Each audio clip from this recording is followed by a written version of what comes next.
Suatu filah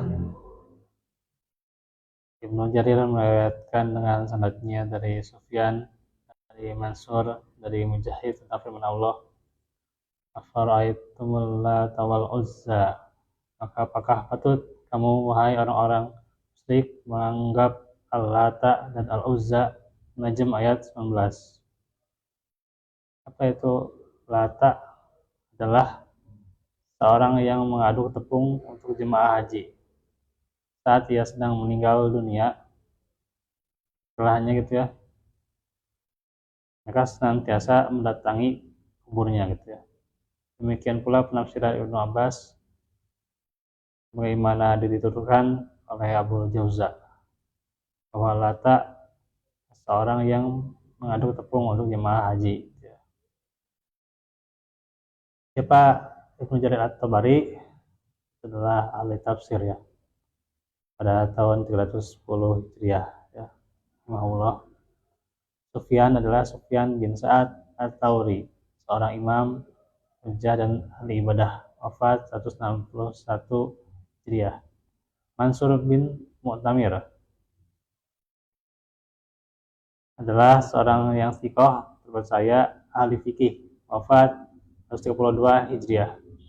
Mujahid bin Jabr adalah seorang yang thiqah, imam ahli tafsir, yang mengambil tafsir dari Ibnu Abbas dan yang lainnya, wafat pada 104 Hijriah.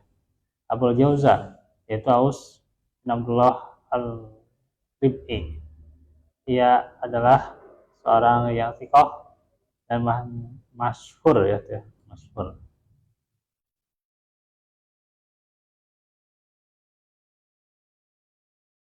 Wafatnya 83 Hijriah. Dan asar di sini ya, menunjukkan bahwa sebab penyembahan Lata adalah bersikap gulu atau berlebihan terhadap kuburnya sehingga menjadi berhala yang disembah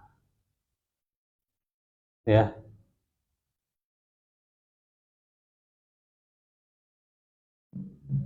Kita bereskan aja bab ini ya. Dari Ibnu Abbas radhiyallahu anhuma, ia berkata, la'ana Rasulullah SAW zairatil qubur wal muttakhidina alaihal masajida was sujur wasruj. Banyak kecil ini ya. Rasulullah melaknat wanita-wanita yang menziarahi kubur dan orang-orang yang membuat tempat ibadah dan suruj, memberi lampu penerang di atas kuburan ya. Ini nulis kitab Sunan Abu Daud ya, dan juga Mizi, Ibnu Majah. Ada saya Albani ini, meskipun ini masyhur tapi dhaif secara sanad ya.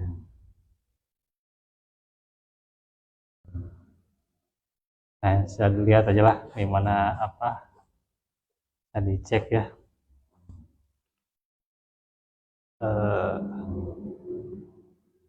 tentang riwayatannya gitu ya, gitu. Ini ada di Al-Mulakhas ya, kali bahasanya.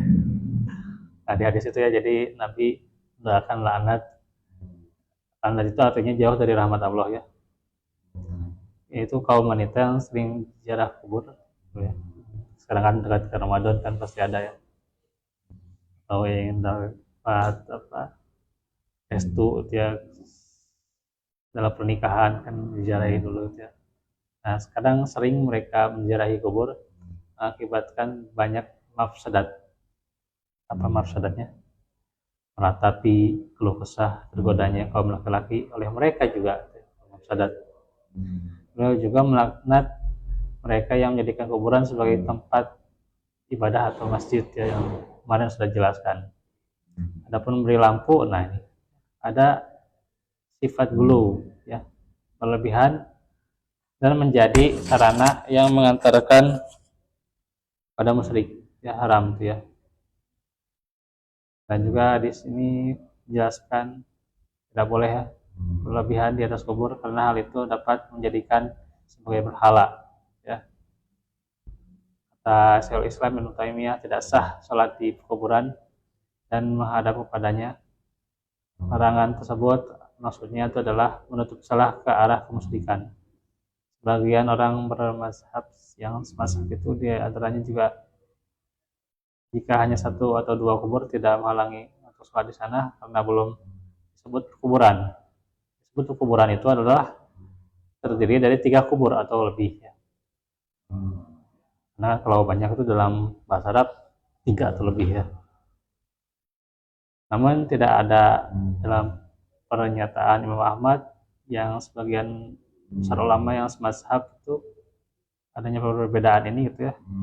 Kan adanya pada umumnya ucapan mereka alasan atau pendalilannya ya menghukumi tidak bolehnya sholat meskipun di satu kuburan, dan ini adalah yang benar. Wallahu alam. Kuburan adalah setiap yang dikubur di sana gitu ya, bukan sebagai bentuk jamak atau dari kata kubur yang namanya kuburan ya. Nah kawan-kawan kami yang semazhab berkata setiap yang masuk ke dalam lingkup perkuburan seperti sekitar kubur itu maka tidak boleh sholat di sana. Nah ini menunjukkan bahwa larangan itu mencakup suatu satuan kuburan lah, dan halamannya menjadi bagiannya ya. Tapi Al-Amidi ini dan yang lainnya menyatakan bahwa tidak boleh sholat di sana, yakni masjid yang kiblatnya menghadap kubur sampai antara dinding dan kuburan ada penghalang lagi yang lain. Bagian mereka menyatakan inilah pernyataan Imam Ahmad. Jadi apa kesimpulannya? Keadaannya yang pertama, haramnya bersikap hulu ya terhadap kubur, yaitu dengan menjadikannya sebagai tempat ibadah karena itu dapat mengantarkan pada kemusyrikan. Yang kedua, haramnya memberikan lampu penerang pada kubur ya, di lampuan ya gitu. Karena termasuk sarana yang dapat mengantarkan pada kemusyrikan. Sebab dilarang juga sholat di dekat kuburan adalah agar tidak terjatuh pada kemusyrikan.